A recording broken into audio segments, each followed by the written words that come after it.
इतिहास जब जब बना है, जब वो बन रहा था तो मालूम नहीं था कि इतिहास की घटना बनेगी।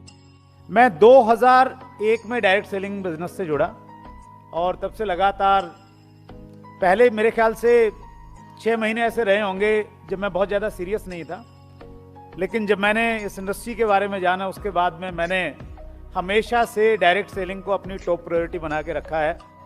सब कुछ ठीक चल रहा था। 2010-11 का एक ऐसा दौर था जो डायरेक्ट सेलिंग इंडस्ट्री के लिए, उस समय तो लगा ये बहुत बुरा दौर था, लेकिन अच्छी चीजें हमेशा बुरे दौर से निकलने के बाद ही बनती हैं।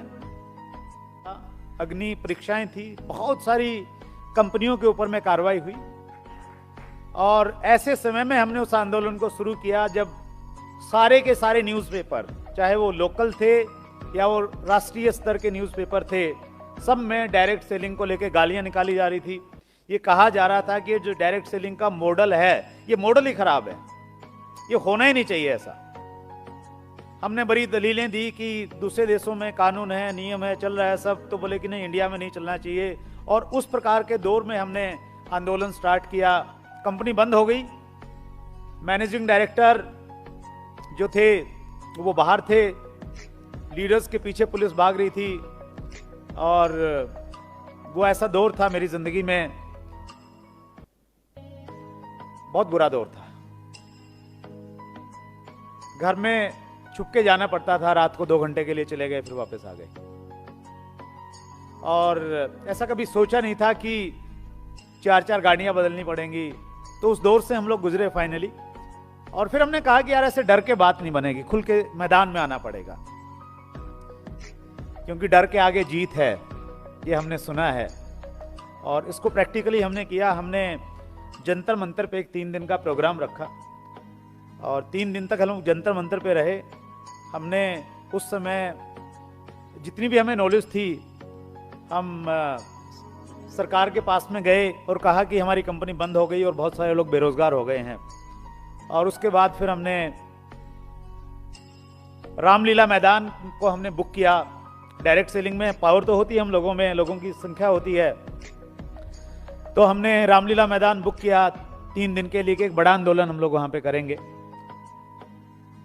रामलीला मैदान बुक हो गया, परमिशन मिल गई, सब कुछ हो गया, पूरे देश में संदेश चला गया। और न केवल मात्र उस समय आरसीएम के ऊपर में इशू था, पितु और भी अच्छे लोगों ने, सबने ये चाहा कि हम लोग स्पोर्ट में खड़े हों।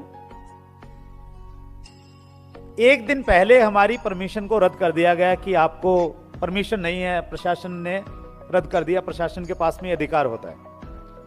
पूरे हिंदुस्तान से लोगों के पास में सूचनाएं थी, बिहार से लोग ट्रेन में थे, बंगाल से लोग आ चुके थे, और हम लोगों ने कोई अनुभव नहीं है।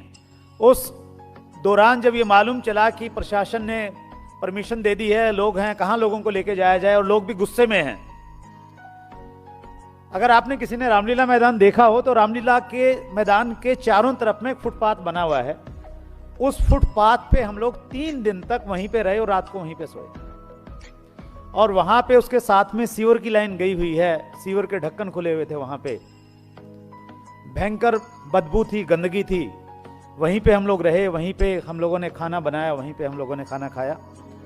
और जंतर मंतर में परमिशन ली हमने, 3 दिन बाद की परमिशन मिली, इसलिए 3 दिन हम लोग वहां पे रहे। और उसके बाद में कुछ हमने, और मैं जब ये बात कर रहा हूं तो मैं पूरे डायरेक्ट सेलिंग इंडस्ट्री की बात कर रहा हूं, उसका रिप्रेजेंटेटिव होके, और एक डायरेक्ट सेलर में कितनी ताकत है उसकी बात मैं आपके सामने रख रहा हूं। वहां से हम लोग जंतर मंतर गए, रामलीला मैदान से पैदल लगभग 4-5 किलोमीटर का रास्ता है। हाथ में तिरंगा झंडा लिया हुआ था सभी ने, और तख्तियां लिखी हुई थी उस समय की, बहुत सारे फोटोग्राफ्स सोशल मीडिया पे मिल जाएंगे। मुझे मौका मिला संजीव सर के साथ में एक दिन वो सारी की सारी चीज़ें शेयर करने की। तो उस समय पांडे सर, हमने तख्तियों पे लिखा हुआ था कि हमें डायरेक्ट सेलिंग के ऊपर में कानून चाहिए, हमें डायरेक्ट सेलिंग के ऊपर में गाइडलाइन चाहिए। 2011 की बात है। हमने ये लिखा हुआ था कि हम चिट फंड नहीं हैं। हमें कहा था कि हम लोगों को चीट नहीं करते हैं, हम लोगों को रोजगार देते हैं। उन बैनर्स के साथ हम लोग जंतर मंतर पे आए। और अब तक के इतिहास में पहली बार ऐसा हुआ जो लोग जानते हैं उनको ये मालूम होगा कि जंतर मंतर पे जो परमिशन मिलती है वो सुबह 10 बजे से लेकर और शाम 4 और मैक्सिमम 5 बजे तक मिलती है। तो कायदे से हमें भी इतनी परमिशन मिली थी, लेकिन शाम के 5 बज गए। हमें डर ये था, बीइंग ए लीडर, मैं उसको लीड कर रहा था पूरे एजिटेशन को, तो डर ये था कि 5 बजे तक प्रशासन तो यहां बैठने नहीं देगा। अब ये जो हजारों लोग आए हुए हैं, किसी का घर नहीं है, किसी की जेब में कोई पैसे नहीं कि सब लोग होटल में जाकर रुक जाएंगे, अब ये लोग कहां पे जाएंगे यहां से। और जैसे ही 4 बजे तो लगा उनको कि कोई जा नहीं रहा, इधर सब जमे हुए हैं, तो उन्होंने बुलाया कि भाई तुम्हारा नेता कौन है। तो नेताजी हाजिर हुए, जी हाँ जी बताओ जी। भाई खाली करो ये सब, ये तो वीआईपी एरिया है सारा का सारा, यहाँ अलाउ नहीं है, मालूम नहीं तुम्हें, लेटर दे रखा है, ये कंडीशन है।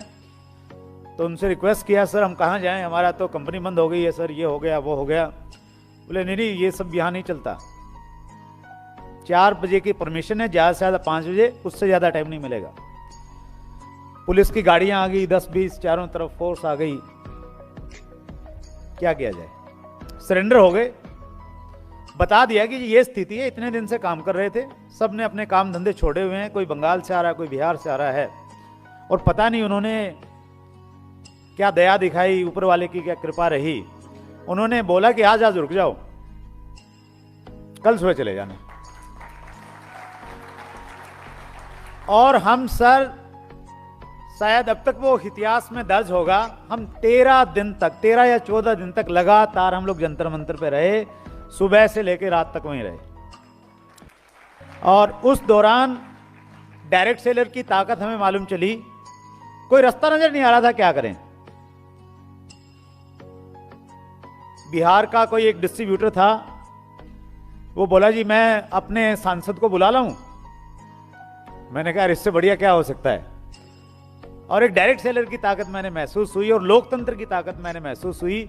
बिहार का एक डायरेक्ट सेलर अपने सांसद की उंगली पकड़ के उसको मंच पे लेके आया, और हमारे मंच पे लगभग 20 से 25 सांसद आए उस समय। हम सुषमा स्वराज जी से मिले, उस समय नेता विपक्ष थी, तो राजनाथ सिंह जी से हम लोग मिले। मुगल सराय के कुछ डायरेक्ट सेलर थे हमारे बीच में, और माननीय राजनाथ सिंह जी उसी एरिया से, चंदौली से बिलोंग करते हैं, तो उनके माध्यम से एक दिन हमें सूचना मिली कि राजनाथ सिंह जी की कोठी पे जाना है। तो पास में बगल में ही उनका रेजिडेंस था, तो वहाँ पे हम लोग गए। हमारे सामने राजनाथ सिंह जी ने प्रधानमंत्री मनमोहन सिंह जी को कॉल किया फ़ोन पे, हम सामने बैठे हैं, और उन्होंने बोला कि ये कुछ कंपनी के लोग आए हुए हैं, उनकी कंपनी को बंद कर दिया गया है, और इनकी बात को जरा एक बार सुनो, बहुत परेशान है।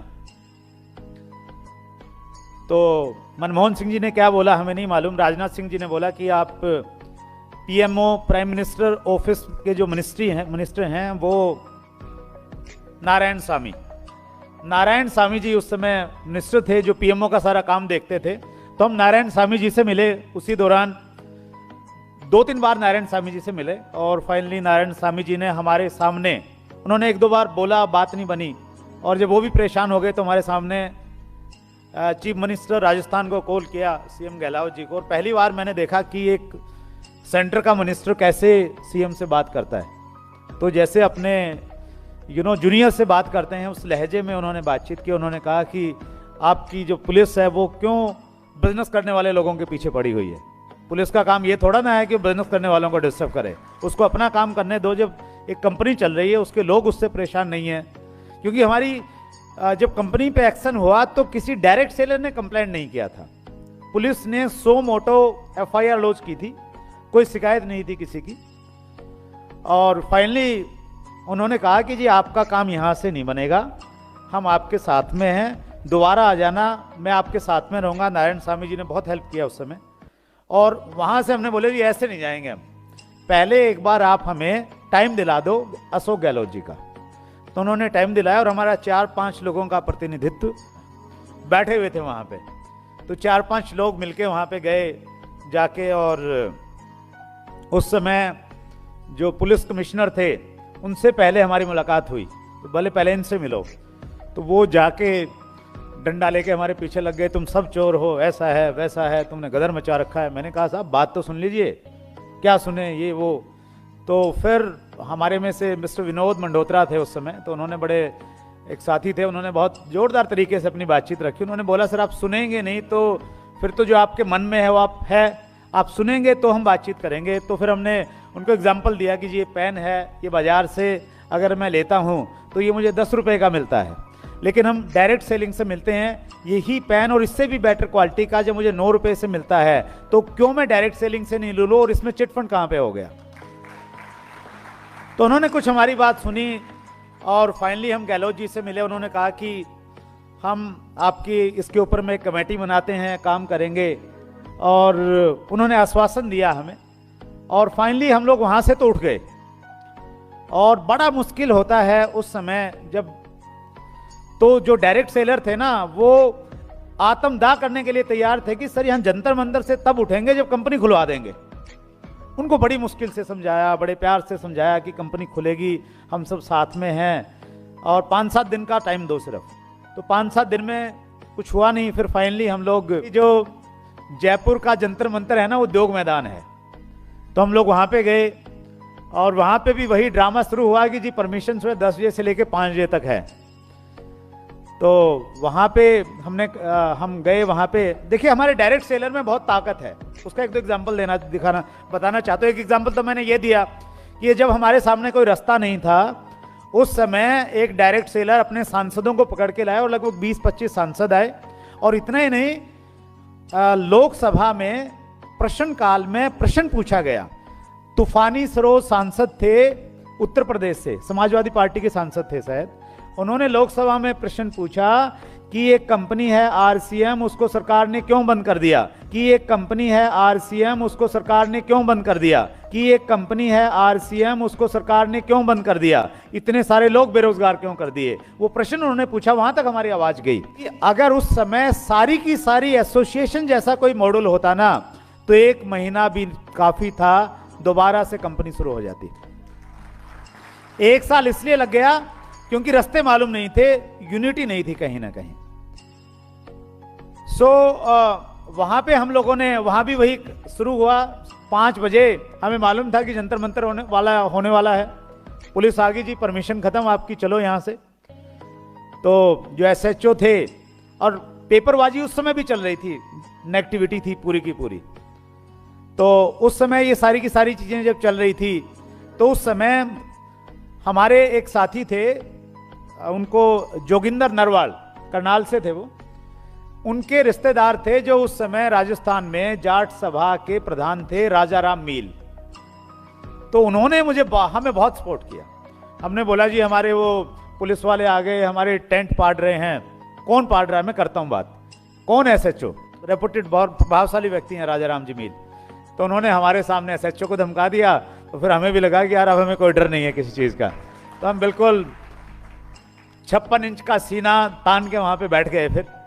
और फिर हमने एक इतिहास रचा। में 5 महीने से ज्यादा दिन रात हम लोग एक जगह बैठे रहे। अक्टूबर 2012 तक हमने वो आंदोलन किया। हमने उस दौरान पूरी बरसात सहन की, बारिश का मौसम हमारे ऊपर गुजरा। टेंट थे, और टेंट भी कोई वीआईपी टेंट नहीं थे, बिल्कुल सिंपल वाले टेंट थे जो गरीबों की शादी में गांव में लगाए जाते हैं, जिसमें पानी चूता था। वहीं पे खाना बनाते थे, वहीं पे गर्मी हमने सहन की। और रोजे आए उस दौरान, हमारे जो मुस्लिम साहब भाई थे वो वहीं पे रोजा करते थे उसी गर्मी में रह के। पता नहीं क्या क्या किया लोगों ने, प्रार्थनाएं की। जो क्रिश्चियन थे वो बैठे रहते थे बेचारे पेड़ के नीचे कि हम प्रार्थना कर रहे हैं, भगवान यीशु हमारी सुनेंगे। हवन करते थे हम लोग, जप करते थे। और उम्मीद में कितनी ताकत होती है। सीएम से मिले, सीएम से पर्सनली मैं लगभग 25 बार मिला हूंगा। उनका वीकली जनता दरबार रहता था उनकी कोठी पे, हम लोग पहुंच जाते थे और वो दूर से जान जाते थे कि अच्छा तुम आ गए हो आंदोलन वालों, क्या हाल चाल है। दूर से ही वो पूछने लग जाते थे। तो वो ये कहने लग गए कि यार कोर्ट में केस है, हाई कोर्ट में है, हम कुछ नहीं कर सकते, तुम्हारे साथ में गलत हुआ है, मान लिया। कोर्ट में केस है, हाई कोर्ट में है, हम कुछ नहीं कर सकते, तुम्हारे साथ में गलत हुआ है, मान लिया, रास्ता बताओ। अब जैसे योगेश शर्मा जी यहाँ पे हैं, वहाँ उस समय हमारे जो लॉयर थे, हम उनके पास में गए, जी रास्ता बताओ। तो उन्होंने रास्ता ये बताया सर कि भाई सरकार स्टेट गवर्नमेंट डायरेक्ट सेलिंग पे गाइडलाइन लेके आए और कंपनी एक एफिडेविट दे कि हम डायरेक्ट सेलिंग की गाइडलाइन को फॉलो करेंगे और फिर कंपनी खुल सकती है। आप तो हमें ये बताओ कि क्या चाहिए। तो हमने एक पेपर तैयार किया, एफडीएसए एक ऑर्गेनाइजेशन है, federation of direct selling association, तो उसकी डायरेक्शन में राजीव गुप्ता जी हमारे वाइस प्रेसिडेंट थे वहां पे, एपी रेड्डी जी प्रेसिडेंट, तो उन्होंने एक गाइडलाइन ड्राफ्ट की और हमने कहा जी गाइडलाइन ऐसी होती है। और जो लिख के दिया था पांडे सर, कई जगह स्पेलिंग मिस्टेक थी।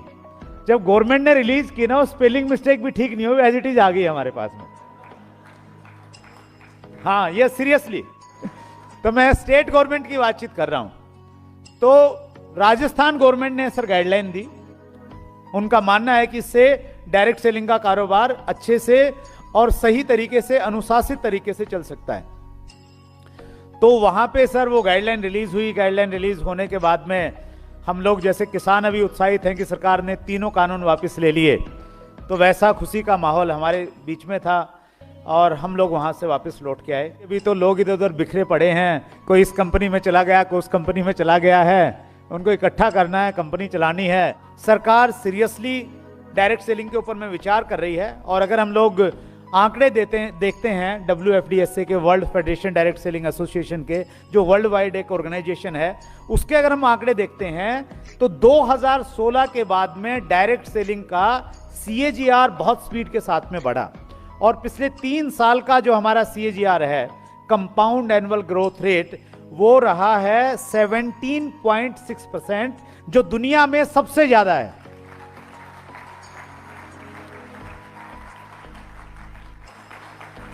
यहां मैं आप सब डायरेक्ट सेलर को यह कहना चाहता हूं, हम लोग बहुत सौभाग्यशाली हैं कि हम बिल्कुल सही समय पे इस इंडस्ट्री में आए हैं। और उससे भी बड़ी बात है, हम सही कंपनी में आए हैं जो बहुत डिसिप्लिन और बहुत बड़े विजन के साथ में काम कर रही है कि आप एक लीगल काम कर रहे हैं और आप उस इंडस्ट्री का हिस्सा हैं जो आने वाले समय में हिंदुस्तान की सबसे बड़ी इंडस्ट्री बनने वाली है।